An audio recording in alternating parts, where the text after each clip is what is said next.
Désormais, toutes les lois votées au Parlement devront passer par le Sénat, sauf les lois de finances.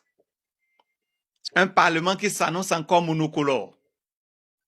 Cela signifie tout simplement que la future majorité présidentielle aura toujours une instance de contrôle dominée par les fidèles du régime. Les pouvoirs exécutifs et législatifs sont désormais clochardisés. Les députés et les élus locaux passent aussi à 7 ans, avec des mandats renouvelables à l'infini. Donc, un camp qui contrôle déjà le terrain le contrôle encore plus longtemps, pour ne pas dire à vie. Et avec une opposition exclue des présidentielles, exclue des communales et probablement qui sera exclue des législatives, notre pays, le Bénin, retourne vers un système de parti unique, le même système que le peuple avait rejeté avant 1990. Et les arguments sont toujours les mêmes. C'est pour le développement. Depuis 2019, nous avons eu une opposition fragmentée, des leaders emprisonnés ou interdits, des obstacles administratifs, des lois électorales ultra restrictives. Seuls les partis du président Talon iront aux prochaines élections. Le terrain politique est verrouillé.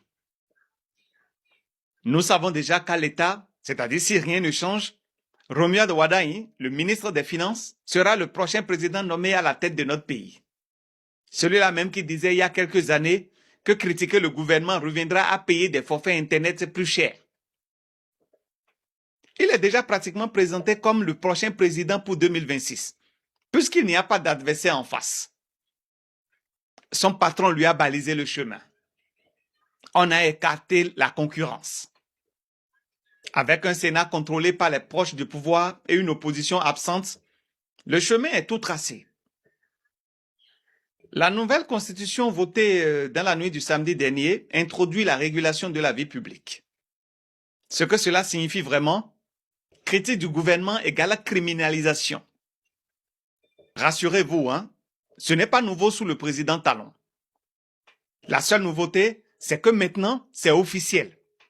C'est écrit noir sur blanc. Journalistes surveillés, activistes poursuivis, espace civique étouffé. Mais j'ai une question. Et si le Sénat contrôle tout?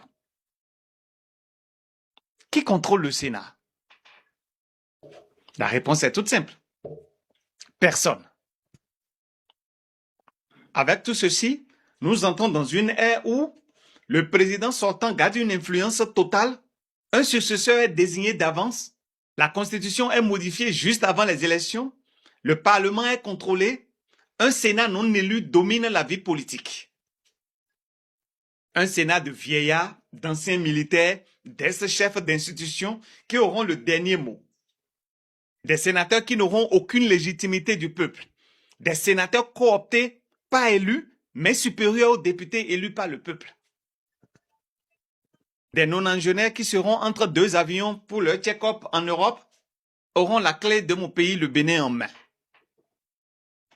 C'est un système comparable au Cameroun de Paul Biya, où la jeunesse n'a qu'à attendre que les anciens disparaissent pour espérer exister. Et beaucoup feignent la surprise. Soit nous sommes tous hypocrites dans la République, soit nous faisons un semblant d'hypocrisie nationale.